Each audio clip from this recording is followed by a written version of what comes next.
Hey, what's up everyone? It's Reed Young, and today we are going to be playing some real money poker. We're playing six-handed Zoom. I want to show you guys some common mistakes that you can take advantage of that regulars exhibit all the time, especially at lower stakes. So we're really going to focus on exploitive play and beating up on some bad players this time. This session is actually a lesson that I gave to a friend, so we can go through it and see some mistakes that he's made, while also kind of talking about what our opponents are doing and how we're going to take advantage of it. So I'll try to keep going with the action here.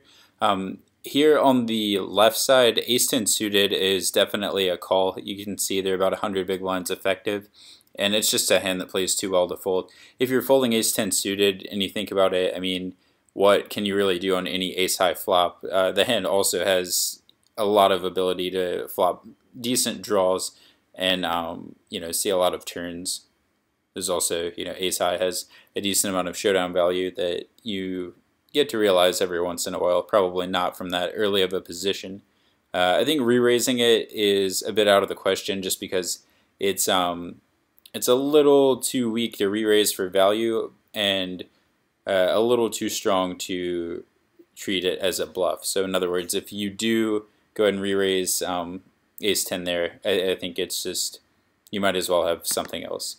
On the right side, we go for the minimum raise with jack 10, and I think that's fine since the small blind is a bit shorter stacked. You don't want to open to 75 cents and have him make it $2 with a very wide range and put you in a very difficult spot if you're open raising, something around 55 to 60% of the time in that position. Interestingly enough, we get led into on this king queen jack board, which is kind of surprising because most of the hands that connect with this board extremely well that the big blind would have are also hands that you would re-raise with pre-flop or go for a check raise, just trying to get us to bet and the small blind player to put in, probably his entire stack. So what this means to me is that a lot of the time he's going to have either a semi-bluff, like a heart draw that has otherwise missed the board, or he has some sort of weaker two-pair, like a good hand but not a great hand, maybe something like king 10. And I would lean much toward that. For that reason, I would just call the flop, like our friend is doing here. And on this turn, he bets so small that I think we actually have enough equity against a lot of those hands to call one more time, and I would probably be folding a lot of rivers. So that said, you want to pay attention to that fact. You don't want to just call every single turn with every single bottom pair plus draw you might have in a situation, because once you get to the river, if you think about your opponent betting half pot and you want to call with a certain percentage of your range, say like a third of your range to break even on a call, then if a lot of that is made up of very bad hands, you're going to be forced paying off a bet with a lot of very bad hands, and if your opponent has a well-constructed betting range, then he's going to be able to extract a lot of value from you based on your weak turn play. So something to keep in mind before you make those loose calls on the turn. It's actually what my friend brought up as I think you might have been able to open king 7 suited there. Especially in Zoom games, kind of something I've noticed is that a lot of players just hit auto fold a bit more often than they might in a normal game.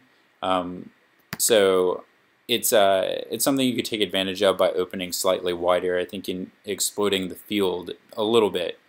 Without going too overboard with it. Maybe add a few hand combinations to your raising range that you wouldn't in later positions here or there.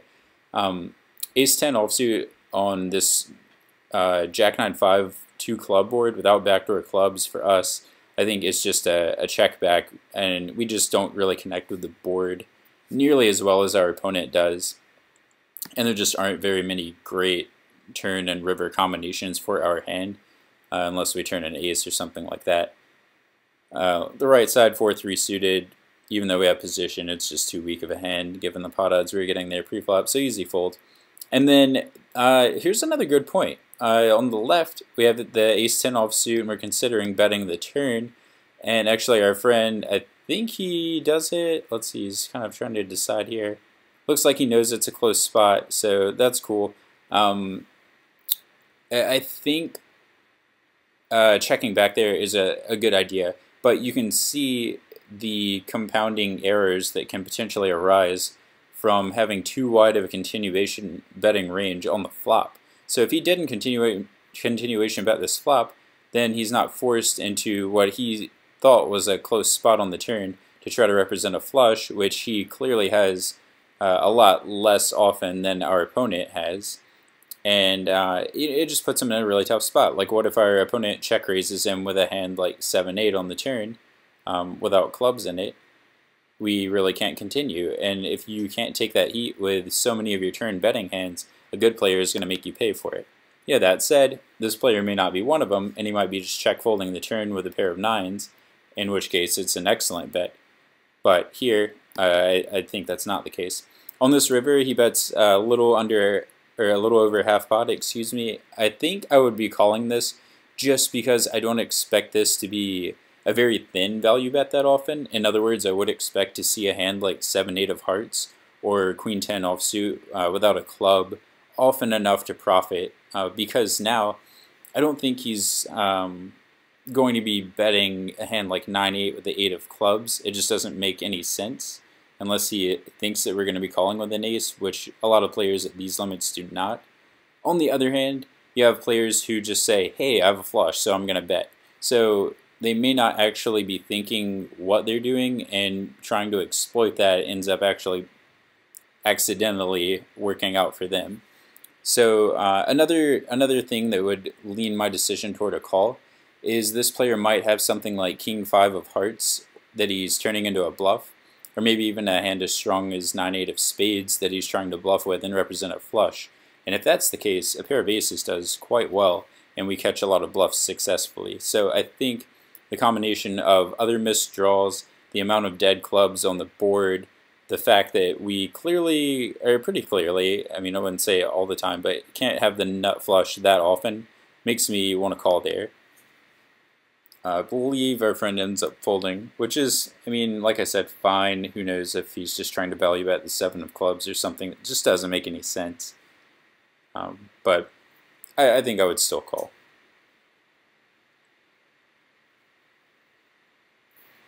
Worst case scenario, you know, we keep him honest, and we don't have to win the pot that often to break even on the call, which is a lot of beginning players really don't understand exactly how pot odds work in relationship to your range. Jack 10 here, I think we actually have a pretty close decision when we get checked to, and one of the barometers I guess I want to look at when we're like making this decision about whether to bet or check is, are we going to get 3 streets of value from anything that our opponent's checking? And I really do think, given the positions, the answer is no. So I don't think there's any jacks that we're dominating. But, you know, that said, I think Jack 10 suited is a fine call preflop. It plays very well on a variety of board textures. So just you have to be careful when you only flop top pair or one pair, like a middle pair hand, similar to this one. So when we get checked to and try to value bet, it is kind of like a protection bet. It's kind of like a semi-bluff, and it kind of doesn't really get us much value. So I think the better option would be just to go ahead and check back, try to induce some bluffs from our opponent on, you know, several turn and rivers, and you know, protect the times that we have something like pocket 5s and we want to just get to showdown as well. Whereas if you had a hand like even ace-jack, I might go for 3 streets of value rather than check that back. I think it's strong enough. And then at Zoom, at lower stakes, you can assume that your opponents aren't playing as balanced of a checking strategy as a very good player would play. So in other words, I think you can try to go for thinner value a bit more often, like we did there, just expecting our opponent never to have a hand like pocket aces. But I don't really see there being a huge case to be made on one side or the other for the play. Really small mistake here, I think, with the king-queen suited, and in general on the button. I think I would be raising to 3 times the big blind, with the exception being the beginning of the video where one of the blinds was shorter stacked and we just tried to avoid being exploited by re-raises. So I think I would open to 3x or even larger and just cater your range to the sizing, meaning that the larger the raise size you make, the stronger your hand range needs to be in order to avoid being exploited by a re-raise from your opponent. If we risk a bunch of money raising pre-flop to try to take advantage of our position and our hand strength, then we also have to reconcile that with our opponent's ability to re-raise pre-flop as a bluff and win, or potentially win, that money that we're risking by open raising from the button. So I think 3 to 3.5 times the big blind does that very well and kind of gets the best of both worlds, while also making sure that we can leverage our stack properly post-flop and get all in by the river, which is the name of the game if you're going for value. So I would raise larger there. That's kind of an extremely long-winded reasoning behind it, but the more you look at poker as a combination of every possible spot rather than a hand-by-hand decision process, I think the better you guys are going to be in general. So I really like to drive home that thought process. And here's a fantastic spot to really go through that. So think about how hard this board hits our preflop opening range with pocket jacks. I mean, not very. Like, how many hands in our range do we have that are pretty comfortable facing a flop raise here if our opponent has a value hand? We have 7-6 suited. We have pocket 9s, pocket 8s, and pocket 5s do okay, but what else is he really raising for value that we beat? I mean, maybe even 9-8 doesn't raise for value.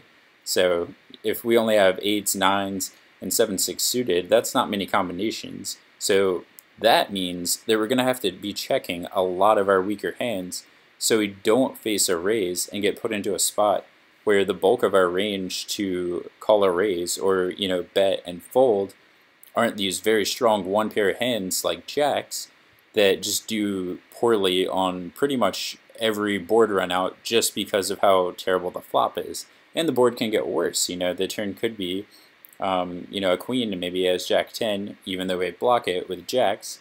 I would definitely suggest checking jacks and many other hands on this board texture for those reasons. And also, another important thing is there's 2 players behind us, so it makes it even worse for our hand range.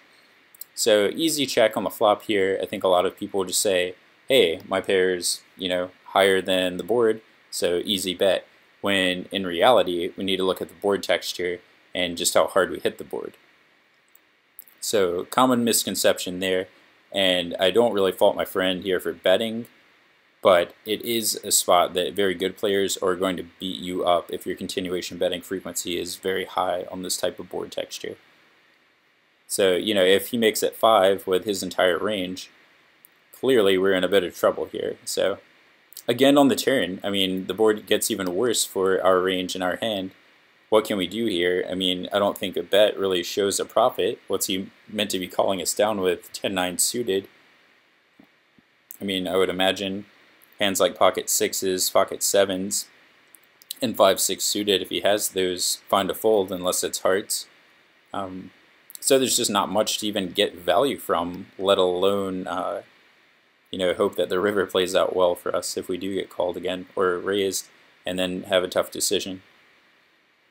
So it looks like with all this timing down that he's really figuring out that this is a quote-unquote tough spot, which I really think means that he just didn't plan properly ahead of time. A lot of tough spots that people call them are caused by just improper planning beforehand. So we get raised here, and because we do block jack 10, I think this player, if he did somehow, let's say in theory, I highly doubt this is possible, but this 25 no limit player has a very balanced range here of hands like queen jack, jack 10, his best draws that he would certainly continue with, and his nut hands, like trip 8s and better. Since we block all of those semi-bluffs that could be raising us as a bluff on the turn, this would be an extremely easy bet fold. So no-brainer fold here. And let me know what you guys think of this video. I will certainly have more real money poker coming at you in the next weeks. And subscribe to the channel if you're new. I'll see you guys in the comment section if you have any questions. Take care, guys.